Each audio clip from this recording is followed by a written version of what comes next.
a igreja que crê em milagres, tá? Bom, só antes de começar, a graça, ela liberta e a lei condena. Nós somos libertos pela graça, então por isso nós não devemos ficar preocupados em estar ouvindo palavras contrárias do que é o propósito de Deus. Se Deus prometeu algo, Deus é fiel para cumprir o que Ele prometeu. Basta nós se dispormos a fazer o que Deus tem para nós, tá? E hoje nós estamos pelos olhos da fé, olha só, pelos olhos da fé, nós estamos hoje perante uma grande multidão. Hoje, os nossos olhos têm que estar focados no que Deus tem para nós, não o que nós estamos vendo hoje no momento. Só que o seguinte, o que Deus tem para nós é muito, muito grande, entendeu? E nós como agricultores do Senhor, nós temos que estar sempre com a disposição de falar como Isaías falou: Senhor, eis-me aqui. Eis-me aqui. Tá? Aleluia. Antes de nós entrarmos na palavra, nós vamos pedir ao nosso amigo cristão que venha para o nosso entendimento. Porque de repente, quando você ouve uma palavra, essa palavra, dependendo de como você está, o Espírito Santo vem abrir o entendimento no que nós precisamos ouvir, tá? Para começar, em 2 Reis, capítulo 4, versículo 3, fala o seguinte. Olha, eu estou na minha versão aqui, a mais atual, não precisa nem abrir, né? 2 Reis, capítulo 4, versículo 3, fala o seguinte: Eliseu disse, olha só, isso tem a ver com milagres. Vá pedir aos seus vizinhos que emprestem muitas vasilhas vazias. Depois que você e os seus filhos entrarem em casa, olha só, feche a porta e comece a derramar azeite nas vasilhas. E vão colocando de lado todas que estão cheias. Então a mulher, olha só, foi para casa com os seus filhos, fechou a porta, pegou o pequeno jarro de azeite e começou a derramar o azeite nas vasilhas, conforme os seus filhos iam trazendo. Quando todas as vasilhas estavam cheias, ela perguntou se havia mais algumas vazias. Essa foi a última, respondeu um dos filhos. Então o azeite parou de correr. O que fala essa palavra? O azeite é o Espírito Santo. Então naquele momento Deus falou para ela: tragam muitas vazias, para que o azeite venha a ser derramado. Enquanto estava derramando, o milagre estava acontecendo. Isso é a nossa vida. Nós estamos vendo cada dia um milagre acontecendo na nossa vida. Nós estamos cada dia vendo o Espírito Santo derramar na nossa vida. Aí Mateus, olha só a chave. Mateus 6,6 fala o seguinte: mas tudo quando orares, entra no seu quarto, fecha a sua porta e ora ao teu pai que ele está em secreto, e o teu pai que vê em secreto te recompensará publicamente. Toda vez que você tiver algum pedido, entra no seu quarto, fecha a porta. O que é? Fechar a porta para o mundo, para ouvir o que Deus vai falar para vocês. E você vai falar com Deus. Em Jeremias 33:3 fala o seguinte: clama a mim, ora a mim, pede a mim, que eu vou te responder. E vou te anunciar coisas grandes que você ainda não sabe. Aí só que o que me chamou a atenção nessa palavra, em Mateus 6,6, que a pessoa entrou para orar no quarto, começou a falar com Deus. O que é orar? Você falar com Deus o que você quer, o que você deseja no seu coração. Só que a palavra diz que fala que Deus não ouviu a palavra dele. Deus viu o coração dele. De repente, muitas vezes nós não conseguimos falar o que nós queremos, mas Deus vê o nosso coração, Deus vê o nosso coração, Deus vê os nossos pensamentos, Deus vê os nossos desejos. Em cima do propósito de Deus, Deus responde os nossos desejos e as nossas vontades. E isso alinhado com o propósito de Deus na nossa vida, certo? Em Atos, olha só, em Atos 2, capítulo 2, versículo 1, fala o seguinte: quando chegou o dia de Pentecostes, e todos os seguidores de Jesus estavam reunidos, como nós estamos hoje, o que aconteceu? De repente, olha só, veio do céu um barulho que parecia de um vento soprando muito forte, e esse barulho encheu toda a casa onde estavam sentados, reunidos. Então, todos viram umas coisas parecidas com chamas, que se espalharam como línguas de fogo, e cada pessoa foi tocada por uma dessas línguas. É o poder do Espírito Santo se manifestando onde o povo estava reunido. Só que, de repente, aqui não fala até a quantidade, só que poucos atenderam o que Deus queria falar, tá? Agora, para entrar na palavra, foi a primeira introdução, em 2 Reis, capítulo 4, ela fala o seguinte, ela narra uma história de uma mulher, cujo nome não é mencionado, e quando a Bíblia fala de uma mulher e não coloca nome, automaticamente essa mulher representa a igreja. O que é a igreja? Somos nós reunidos em propósito no nome de Jesus Cristo, certo? Essa mulher era de Sunem, é uma cidade que ficava entre Samaria e o Monte Carmelo, certo? A distância dessa cidade, Sunem, ficava a 30 quilômetros da capital de Samaria e 25 quilômetros do Monte Carmelo, aonde houve um grande encontro de Elias com os profetas, com Acabe e os profetas de Baal. O que acontece? O Monte Carmelo é um local alto, aonde o povo se reunia lá constantemente, é onde houve um embate lá entre Elias e Acabe, certo? Porque naquele tempo havia a idolatria, era muito forte naquela época, então tinha que ter um homem de Deus para trazer a palavra de Deus, certo? Sunem significa lugar de repouso. Olha só, muitas vezes na nossa vida, nós ficamos até em Sunem, no caso, local de repouso. E como nós fomos chamados para fazer a obra, para estar guerreando a boa palavra, a gente tem que ficar em repouso, é lógico, mas não permanecer em repouso, porque a obra tem que adiantar, certo? Então o que acontece? Aí em 2 Reis, capítulo 4, versículo 8, aí começa a história. Um dia, Eliseu foi até a cidade de Sunem, onde morava uma mulher rica. Ela convidou para uma refeição, e daí em diante, sempre que ia a Sunem, Eliseu tomava suas refeições na casa dela. Bom, essa mulher fala de uma igreja próspera. Ela teve o discernimento do Espírito e falava, ainda hoje, sendo pessoas de Deus. Sabe que onde nós passamos, nós deixamos a marca? Será que onde nós passamos Deus, a pessoa pode refletir Jesus em nós? Como está sendo a nossa atitude? Será que quando nós passamos num lugar, outras pessoas que não conhecem falam, poxa, realmente aquela pessoa é uma pessoa de Deus. Realmente aquela pessoa é usada por Deus. No entanto, ao ver o profeta passar, ela teve a sensibilidade do Espírito para notar que ele era um homem de Deus. E outra coisa, nós que servimos ao Senhor, nós temos que ser referência. Onde nós passamos, onde nós estivermos, nós temos que ser notados como uma pessoa de Deus. Quando uma pessoa está envolvida em drogas ou em bebida, aonde ela passar, ela recebe um nome. Se por acaso a pessoa é envolvida com bebida alcoólica, ela tem um nome de bêbado, de alcoólatra. E nós, como somos envolvidos com Deus, nós temos que ter um nome de cristão abençoado. Nós somos amados, perdoados e abençoados, no nome de Jesus Cristo.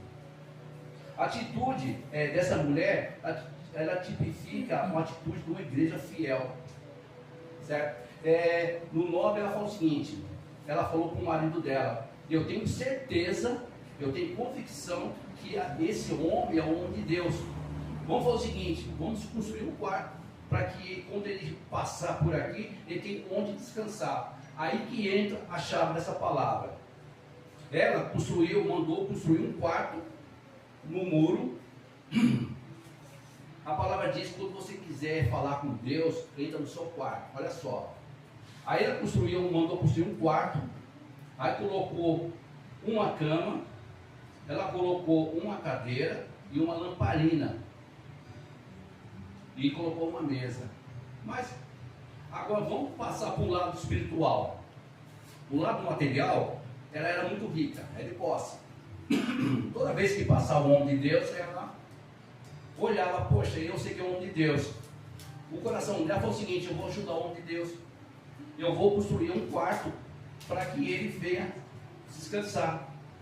O que acontece? Aí ela mandou fazer um quarto. Só que ela colocou esses itens: a cama, a mesa, a cadeira e a lamparina. Nós como igreja do Senhor, que nós estamos esperando o noivo chegar, que é Jesus Cristo, nós temos que construir na nossa vida um quarto para que venha repousar, para que venha abrigar, que venha hospedar o nosso amigo Jesus Cristo. Porque na palavra de Deus diz que em breve ele voltará.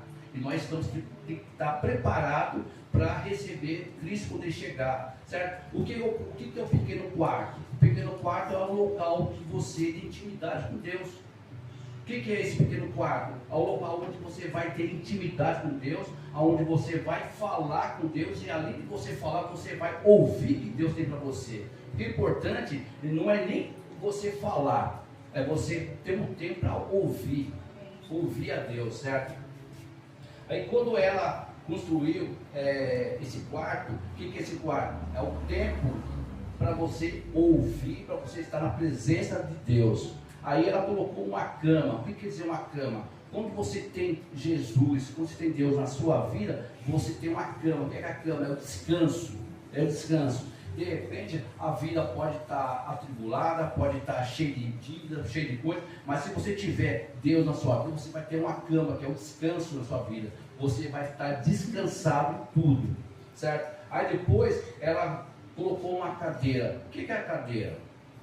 A cadeira é sinal de quê? Sinal de autoridade, sinal de, vamos supor, a mesa, aí colocou uma mesa também. A mesa quer dizer o quê? União. União familiar, união ministerial, união. E quem ocupa nessa mesa, quem ocupa a cadeira de privilégio? Quem ocupa a cadeira de privilégio? Então, na nossa vida, nós temos que estar sempre com um quarto preparado para Deus. Nós temos que estar sempre com a cama preparada para nós descansarmos em Deus. E nós temos que estar com a mesa pronta, que é o que? A ceia, quer dizer, união, para que Cristo venha ocupar a primeira cadeira. Só que isso tem algo muito importante. Se você não tiver a lamparina, se você não tiver o Espírito Santo te ordenando, você não vai ter, nada disso vai ter valor. Porque só tem valor isso quando tem a presença do Espírito Santo. Então, naquele momento, a igreja, que era uma mulher rica, próxima, ela teve o discernimento de falar que ele é o homem de Deus. Então, eu sei que ele é o homem de Deus, eu vou preparar um quarto. Vou pegar um quarto no meu coração, vou estar orando a Deus para que Ele venha trazer o refrigério que eu tenho buscado de Deus, certo? O pequeno quarto que eu falei é a nossa intimidade, onde poucos têm acesso. Como que está sendo o nosso quarto? Como que está sendo o nosso quarto hoje? O que é o quarto? O local de intimidade, certo? Como que será que os nossos afazeres do dia a dia estão impedindo que nós entramos no quarto, fechamos a porta para os problemas e está ouvindo, falando com Deus? Senhor, eu não quero falar, porque eu sei que o Senhor, além de o Senhor me ver, me ouvir, o Senhor sonda meu coração. Então tudo que eu estou sentindo, o Senhor sabe. Então eu peço hoje que eu não quero nem falar mais, eu quero só apenas ouvir o que o Senhor tem para mim, certo? O candeeiro, como eu já disse, fala sobre luz, que Jesus abra nossos olhos espirituais. Certa vez, Eliseu estava caminhando com o aprendiz dele, Geás, né? Aí foi cercado com um grande exército, e naquele momento o jovem dele, que é o discípulo dele, ficou com medo. Como acontece com muitas pessoas hoje, até com a gente mesmo, certo? de repente, com circunstâncias da vida ou qualquer coisa anormal que foge do nosso controle, a gente chega até a desesperar. A gente se coloca como se diz, no lugar de Geazi. Aí só que Geazi chegou e Eliseu falou, mestre, senhor, tem um grande exército que vai acabar com a gente. E muitas pessoas hoje nessa vida se comportam como Geazi. Viu uma pequena nuvem e já fala, nossa, é uma tempestade, eu estou perdido, não tem saída. Só que o que Eliseu falou? Em vez de ele repreender o jovem, ele falou o seguinte, Senhor, abra os olhos espirituais desse jovem para que ele possa ver o seu milagre, para que ele possa ver o que o Senhor vai fazer. Isso, ele não repreendeu o jovem, ele simplesmente falou, Senhor, abra os olhos espirituais desse jovem. E é o que nós pedimos hoje, que Deus venha abrir os nossos olhos espirituais, para que nós tiramos os olhos das circunstâncias, das provações. Teremos sim provações, e isso é inevitável. Só que uma coisa, todos os homens da Bíblia teve provações, e todos os homens da Bíblia teve resposta de Deus, quando dobrou seu joelho, bateu o joelho no chão, né? E clamou a Deus, e Deus é fiel para ouvir o nosso clamor, certo? Um dia, no 11 fala assim, Eliseu voltou a Sunem e subiu ao seu quarto para descansar. Olha só, um dia Eliseu voltou até Sunem e ele sabia que já tinha um quarto para ele preparado, já tinha uma cama, já tinha uma mesa, uma cadeira e a lamparina. Um dia Eliseu voltou para Sunem. A chave. Um dia Eliseu voltou para Sunem. Sabia que tinha uma casa. Quando Jesus voltar para a nossa vida, para a nossa casa, será que vai encontrar um quarto? Será que vai encontrar uma cama? É uma pergunta que devemos fazer todo dia, que é o caso das virgens prudentes, certo? Talvez ele queira que eu vá falar. Aí falou o seguinte: 13. Eliseu disse a Geazi: pergunte o que eu posso fazer para pagar todo o trabalho que ela tem tido, cuidado de nós. Talvez ela queira que eu vá falar em favor dela com o rei ou com o comandante do exército. Mas a mulher respondeu: eu tenho tudo do que preciso aqui no meio do meu povo. Ela tinha tudo. Aí ele falou o seguinte: Geazi respondeu para Eliseu: o marido dela é velho. Olha só, o marido da mulher era velho. O que isso significa? Quando fala o marido era velho, ele está se referindo na lei, nas velhas doutrinas, certo? E a mulher, que é a igreja, estava estéril. Por que a mulher estava estéril? Porque o marido dela, que é o cabeça, estava envolvido nas doutrinas, na lei. Ele não tinha a revelação da graça. E quando a pessoa não tem a revelação da graça, ela praticamente é estéril. Ela é estéril. E essa mulher, ela era estéril. O que ela falou? Aí o Geazi falou o seguinte: a mulher, que é a igreja, estava estéril e não gerava filhos, pois não tinha conhecimento da graça. Nós somos praticamente a mulher, nós somos a igreja. Só que tem uma diferença: nós temos o discernimento do Espírito, nós temos o discernimento da graça, nós sabemos o que é a graça na nossa vida, e nós já estamos preparados para gerar filhos, e nós estamos gerando filhos, e a palavra de Deus é que nós viemos a gerar filhos. Segunda-feira vai dar sequência no propósito de Deus na nossa vida. Já é a gente fala, poxa, mas um parênteses. Em 2000, nós chegamos aqui no Éden. Depois de 25 anos, nós estamos vendo as caixas preparadas para colocar a colheita. Olha só. Por quê? O tempo de Deus não é o nosso tempo. O nosso tempo é ansiedade. O tempo de Deus é descanso. O tempo de Deus é perfeito. certo? Então passaram alguns anos, muitas coisas aconteceram, amadurecemos bastante, germinamos a semente, cuidamos da semente e nós estamos vendo agora a resposta da colheita. E outra coisa, haverá muitas caixas vazias para colocar a colheita. Amém. Em nome de Jesus Cristo. Amém. Porque quando eu vim aqui na outra vez, Deus me falou para mim o seguinte: não se contenta com números, se contenta com milhares. Ontem eu passei no terreno, né, e engraçado, né? Eu passei no terreno lá e veio na minha cabeça aquela palavra: aonde você colocar as plantas dos seus pés, você vai ter como herança. Aí ontem eu cheguei naquele ponto lá, eu pude contemplar a verdade de Deus, a palavra de Deus, e certo dia ele falou, assim como falou com Abraão: eu estou te mandando para você, estou te mandando você e sua família para uma terra, e essa terra mana leite e mel.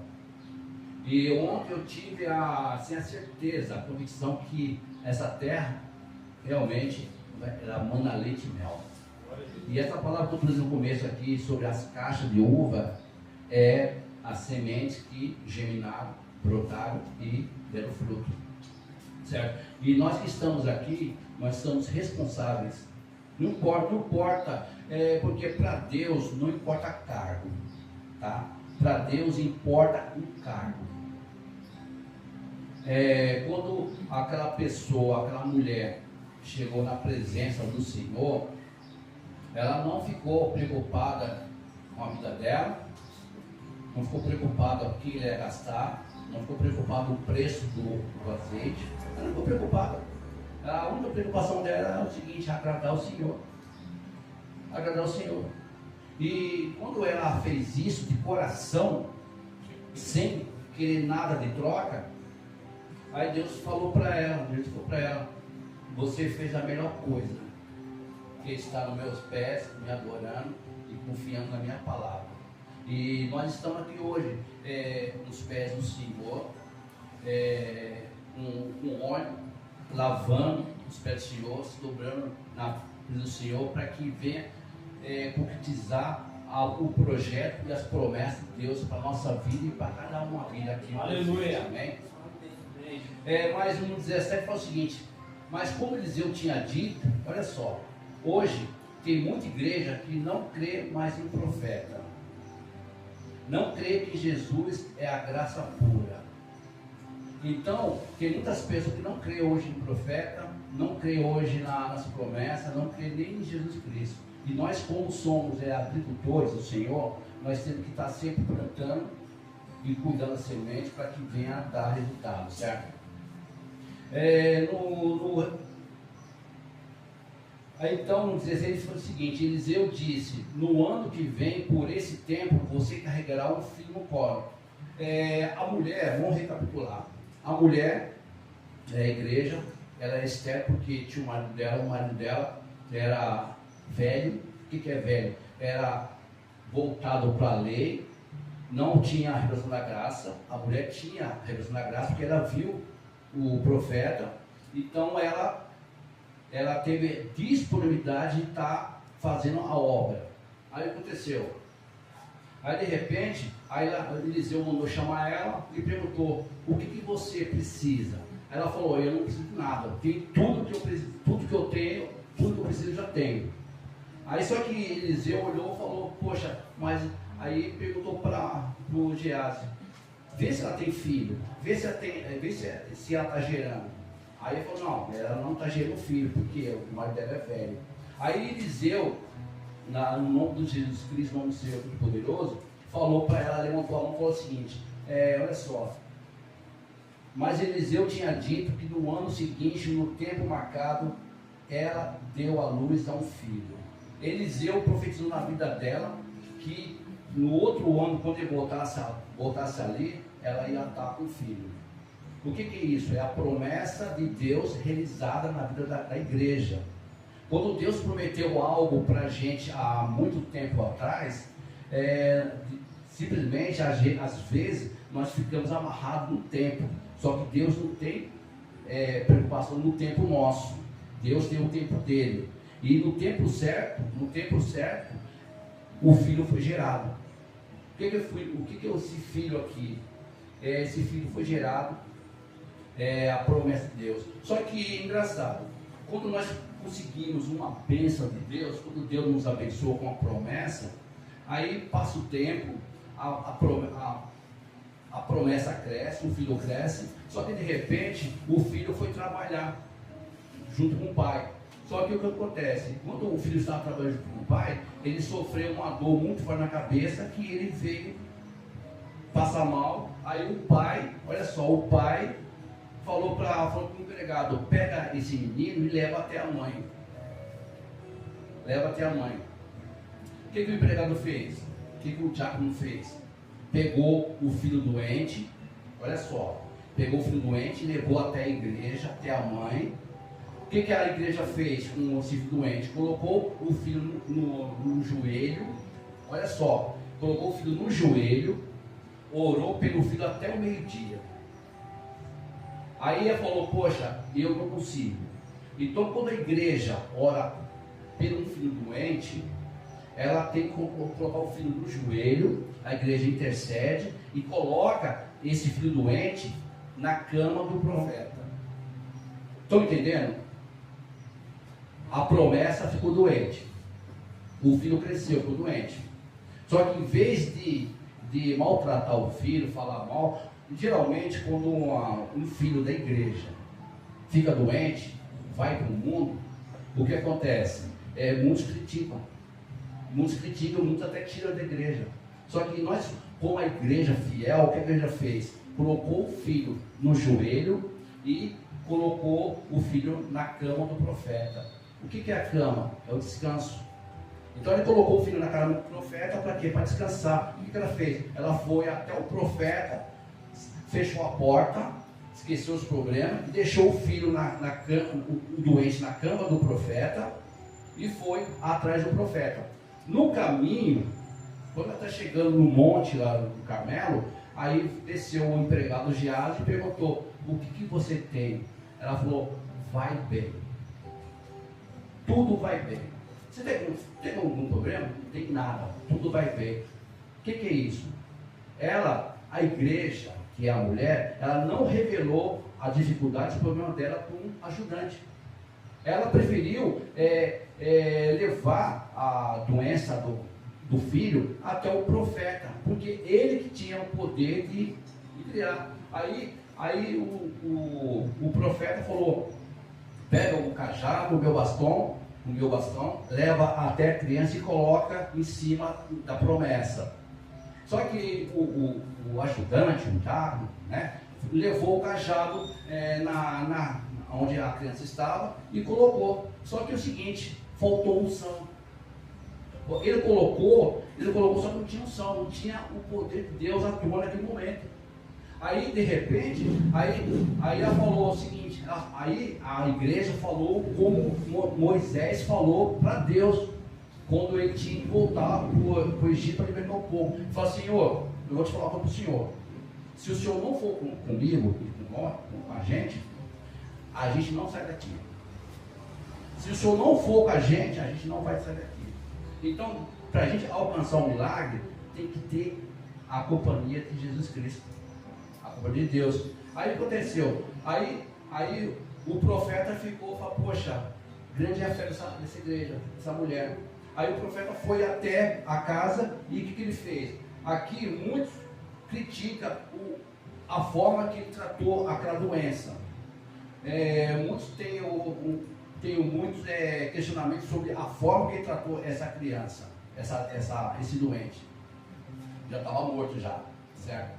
De repente, a promessa cresceu, deu uma dor de cabeça, muitas coisas no mundo, matou aquela promessa. Aí ele chegou lá, olhou, o que Deus fez? Deitou com os braços abertos em cima da criança. Isso remete o que? A crucificação, a cruz. porque é só através da cruz que tem uma ressurreição. E ele, quando ele deitou em cima da cruz, isso falou o quê? Da crucificação. Ele respirou 7 vezes em cima da criança, deu ar, deu o fôlego de vida da criança. Então, quando um doente, a igreja, tem um filho doente, o que ele tem que fazer? Tem que levar até Deus, para que Deus venha colocar, para que a cruz, para que a graça venha fazer efeito na vida da pessoa. Certo? E quando aquela criança reviveu, o que acontece? Ele pegou a criança, a promessa, e devolveu para a mãe. Agora imagina só, a mãe, que é a igreja, quando ela recebe um filho doente, que havia morrido, recebe um filho doente são. Entendeu? Isso é a graça, tá? Outra coisa, aquele pai era o fazendeiro, certo? De repente, muitos falam que ele foi negligente, que ele, em vez dele, pessoalmente, ele mandou o servo levar a criança. Só que na palavra diz que ele estava junto também. Quando a mãe estava intercedendo com a criança no colo, ele estava do lado. Certo? Então, muitas vezes, as pessoas são criticadas sem saber a causa, sem do motivo, tá? Pois ela tinha ciência que ali era o melhor lugar. O melhor lugar para a gente estar descansado é no colo de Deus, tá? No 23 tem uma parte que eu acho muito interessante. O marido perguntou: por que você vai falar com ele hoje? Olha só, filho dele, hoje não é sábado, nem é dia de festa de lua nova. Conclusão: nesse momento aqui, o pai estava totalmente desviado e totalmente sem fé. Muitas vezes, hoje, para acontecer um milagre, nós não podemos ouvir pessoas sem fé, pessoas sem perspectiva de Deus, pessoas sem a discernimento do Espírito Santo. Muitas vezes, pessoas como esse pai vêm para quê? Para desmotivar, para falar que Deus não consegue. Certo? Só que o que ela fez? Ela não deu ouvido. Nós como igreja, não podemos dar ouvido a pessoas que falam o contrário do que Deus falou. Certo? Quando ela ainda estava um pouco longe, Eliseu viu ela subir no monte. Conclusão, olha só. Quando ela estava longe, Eliseu lá de cima viu ela subir no monte. O que é isso? Quando você sobe um monte para chegar na presença de Deus. Certo? E Jeremias diz: clama a mim que eu responderei. O que a igreja fez? Clamou. O que nós estamos fazendo constantemente? Nós estamos clamando a Deus.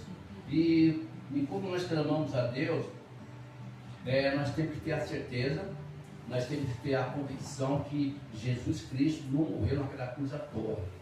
E se nós temos alguma preocupação, alguma enfermidade, ou algo que está tirando nossa paz, nós temos que falar o seguinte: Jesus Cristo morreu na cruz para me salvar, me dar a paz e me dar o que eu preciso. Tá? De repente, às vezes, nós olhamos os nossos problemas e nós não imaginamos quem pode resolver, mas só que tem uma pessoa para resolver: Jesus Cristo. Tudo que você falar para Deus, tudo que você pedir para Deus em oração, crê na resposta, Deus vai te responder. Certo? Vai te responder. E a melhor resposta é quando você tem a convicção que Deus te ouviu. Isso é a melhor resposta de Deus. Certo? Quando Deus ouve, Deus fala: acalma que eu estou cuidando da sua vida. Acalma que eu sei o melhor para você. O filho de Deus dobra o joelho na presença de Deus, chama de Deus, peça o que quiser. A palavra de Deus fala o seguinte: clama a mim que eu vou te responder. Sim. Eu vou te anunciar coisas grandes que você não conhece, que você não vê ainda. Certo? E isso tudo para que seja glorificado no nome do nosso Deus Jesus Cristo. Certo? De repente eu não sei o que está acontecendo, só que Deus sabe todas as coisas. Tá? Uma coisa fala para a senhora: creia, creia. Porque tudo que for pedido em oração, Deus é fiel. Deus é fiel. Aleluia. Tá? Eu já pedi muitas coisas para Deus. E eu tenho certeza que 100% do que eu pedi, Deus me atendeu. E Deus atende. Tá? Não quer dizer que eu sou melhor que ninguém. Porque nós praticamente não somos nada. Nós somos apenas um vaso de barro sendo moldado pelo Senhor Jesus Cristo, até conseguirmos a perfeição que é Cristo. Quando chegar nesse ponto que a pessoa olhar para a gente e ver Cristo referido em nós, aí nós estamos quase perfeitos, porque perfeito é só Deus, tá? A palavra de Deus nos ensina a viver pelo que Deus diz e não pelo que nós sentimos e vemos apenas. Imagina só a dor de uma mãe perder um filho. Só que essa mulher é a igreja, o filho somos nós. Imagina só a dor da igreja, saber que tem um filho doente, saber que tem um filho passando necessidade. Imagina só a dor da mãe. Agora imagina só a dor de Deus. Mas aí está o segredo, não se desviar do caminho. O meu foco é Cristo. Não importa o que aconteça, meu foco é Cristo. Se Ele falou, se Ele prometeu, Ele é fiel para cumprir. Hoje temos na Bíblia o poder do Espírito Santo para nos ensinar todas as coisas. Infelizmente, muitos estão focados mais nas notícias ruins e nas opiniões dos outros. Esquece da promessa, esquece da voz de Deus. Por outro lado, quem confia na palavra de Deus não se abala. Amém? Essa palavra eu trouxe hoje. Qualquer negócio, né, pastor Zé Luiz? Quando a gente prepara a palavra, a gente prepara para preparar, né? Porque a gente não lê nada. Aí Deus vai falando que vai ser conduzido a falar, né? E eu creio que no nome de Jesus Cristo, que nós como igreja santa, abençoada, perdoada e amada por Deus, nós temos um propósito, uma promessa na nossa vida de cada um, como individualmente e como família e como igreja. E nós vamos ver sim. Nós vamos ver caminhão parando, cheio de caixas vazias para colocar os frutos. Tá? E eu creio no nome de Jesus Cristo. Pai, no nome de Jesus Cristo, irmão.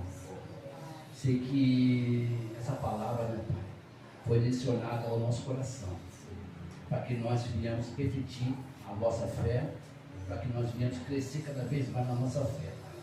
Senhor, sabemos que nada podemos fazer sem o Senhor. Sabemos que nós somos impotentes sem o Senhor. Por isso, assim como Moisés falou, Senhor, eu não faço nada, eu não vou para lugar nenhum se o Senhor não for comigo. E eu te peço nesse momento, Senhor, que o Senhor esteja conosco constantemente, Pai. Que em cada momento da nossa vida, Senhor, o Senhor venha nos capacitar, o Senhor venha edificar em nós uma igreja santa, uma igreja abençoada, uma igreja amada, uma igreja perdoada. E que nenhuma palavra contrária vai desfazer o que o Senhor tem para nós, Pai.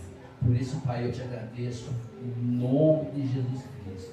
Senhor, levanta, meu Pai, um exército, Pai. Um exército, Pai, aonde, Senhor, seja glorificado o seu nome, Pai, e toda resistência do maligno, tudo que vem ao contrário, tudo que vem minar a nossa fé, nesse momento, meu Pai, seja agora rejeitado no nome de Jesus Cristo. Senhor, nós não somos poucos, nós somos milhares, Pai, e a sua promessa já está cumprindo, desde quando o Senhor pronunciou a promessa, desde quando o Senhor falou que nós seremos milhares, já está cumprido. Por isso, no nome de Jesus Cristo, Pai, nós pedimos nesse momento capacitação, pedimos entendimento, pedimos discernimento, Pai, e que toda obra contrária seja agora desfeita no nome de Jesus Cristo. Pai, nós somos milhares para a honra e glória do seu nome, no nome de Jesus Cristo. Espírito Santo, abençoa cada pessoa aqui, cada filho amado, cada filho perdoado, cada filho abençoado. Que o Senhor venha dar sequência nos projetos na vida de cada um, Pai.